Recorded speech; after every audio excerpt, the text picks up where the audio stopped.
What's good? What's good? It's your boy DJ Creed with more of the Diddy Files, man. It seems like Diddy it might be getting out, might be having a fair shot, and he also, you know, is trying to move and shake like a boss, man. But first up, Diddy's bond might be on the table with a lawyer. Y'all check out what this actual attorney had to say. Third time just might be the charm for P. Diddy's bond motion. I just got out of court, and let me tell you why I think he's going to get a bond. Judge reserved decision. He said, you're going to get a decision very soon, okay? But the judge was buying a lot of the defense's arguments, and they were good arguments. The judge said that by Monday at 12 noon, he wants to see both sides issue additional briefing on this question of whether or not some of the statements that Puff Daddy has made in the public through social media, as well as in talking to witnesses and text message, are allowed or not. The government was arguing that he's trying to influence jurors and he's trying to witness tamper. And the judge questioned, really, are you sure? I looked at some of these messages, this happy birthday post from his family that's posted on Instagram. Yeah, a juror might see that, but does that mean that a defendant's not allowed to wish himself happy birthday on Instagram?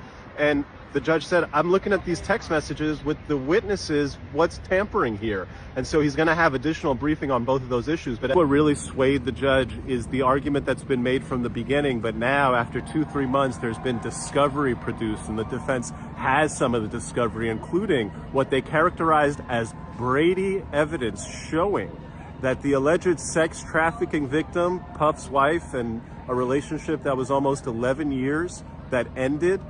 They discussed some of the text messages about the ending, and the defense lawyer's point is, look, when they broke up here, she's not talking about, hey, you made me a prostitute and you forced me to do this and you forced me to do that. That type of sex trafficking claim is nowhere in the evidence, according to the defendants. I think the judge was looking at some of the evidence and he was going along with that, and that's what's leading him to say that, hey, why under this set of conditions can't I give this guy bail? If you look at what's happened in this case, in the past couple of months, they said that this guy is this guy is this guy is that. Okay, where's the evidence? Other than a video showing him brutally beating his wife in a hotel lobby, and other than you saying that he's breaking prison rules by using three-way calling, what else is there?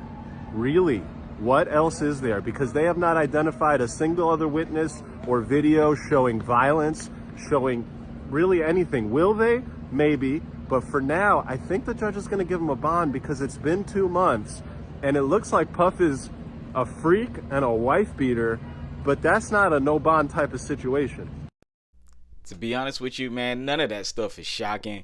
I think he just has enough influence to possibly get, bond or whatever, and, be a free man until his court date. But also, he actually reportedly sends a cease and desist to Shyne over the Honorable Shyne documentary. I think it's on Hulu. I can't remember. I think it was on Hulu or whatever. But, man, at the end of the day, I think Shyne is full of BS, man. Shyne has been saying a lot of craziness. I'm going to cover some of that stuff in my next Diddy Files, but y'all know what it is, man. Shyne over here all of a sudden going on a press tour when you literally could have just sued the man. If what you said was true. If you say, hey, I wasn't the one who did it, it was more than likely it was Diddy or one of his guys, just sue him. Just get your business together. Like, when people want that fame, they go to any length to get it. And even beyond that, man, Diddy lawyers seem to be fighting back. You know what I'm saying? And Diddy claims that prosecutors edited Cassie's assault video to paint him as dangerous. Wait, what? I mean, it is what it is, but at least his lawyers doing their job. They right on the case. You know what I'm saying? Even though everybody's gonna disagree with it, I don't think this is the strongest hill to stand on, because you gonna die on that hill. No doubt about it. Don't even. If I was Diddy, I wouldn't even bring Cassie's name into the picture anymore. You know what I'm saying? I would be like, my former girlfriend that I was in love with. That's what I would say. Man, because even if you bring up Cassie anyway, dog, we saw what you did. It don't matter what she did. Y'all know that. We saw what you did. Look at Jonathan Majors. We saw old girl, dang near chasing after him wanted to drop kick him. We saw that. But at the end of the day, guess what? You know, the gamble really came down on Jonathan Majors. So y'all be careful out there. Even Deb Anthony reveals her reason to fall out with Diddy. She was like, he forgot who I was. Y'all check out this and I'll come back with some commentary. A call because somebody called me about the stuff with Puffy, and it's like, oh, you want to do that? Now, even though I don't like him. Puff? Yeah. Okay. And he doesn't like me. I'm just curious, like, is there a reason? Did something happen? Is just who he is as a person? Because he forgot who I was. Oh, he tried you? He tried me. Okay. And especially, like, for his son's 16th birthday, and he wanted Nicki to perform. And This is Quincy. Yeah. And then I let him know what the requirements were, and he's like, do you know who this is? And I said, do you know who this is? Yeah. And he said, excuse me. I said, well, allow me to reintroduce myself to you. And he told me that he was showing Puppy Combs, and I told him I was Deborah Ann Andy. Nice to meet you. And from that time, it wasn't really good. At the end of the day, I think everybody has a story on Diddy. And the way he acts. So I think they will take all this into account. Also, it says a lawyer for Diddy accuser says Diddy, while in jail, orchestrated for his sons to send her client a cease and desist letter over Kim's purported alleged tell-all book, and reveals plans to enhance security if Diddy is released on bail and returns to Miami. So that is a lot. That is a lot. That's a lot to unpack. Y'all check out this clip and I'll come back with some commentary. So it was, I just want to make sure I understand correctly, it was Diddy's sons who actually sent the cease and desist? Is that the way it was worded? Yes, it was worded as coming from Quincy Brown and Christian Combs. It did mention the daughters, but it did not name them specifically, but it did name the two sons, Kim Porter's sons.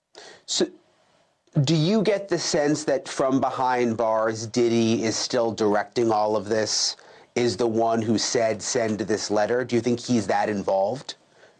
I'm 100% confident it was Diddy who orchestrated this whole farce of a letter. The letter was the letter was a waste of my time to read and a waste of the lawyer's time to write. I hope the lawyer who wrote that letter got paid triple, because it was actually a very stupid letter.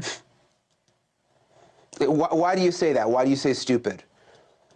Well, because they contradicted themselves in their own letter. In one breath, they're asserting that these sons have copyright, they're the copyright owners, and that Courtney is not the proper copyright holder. And then in the same breath is calling Courtney a liar and saying that the work they're saying they're the copyright owner of is a fake.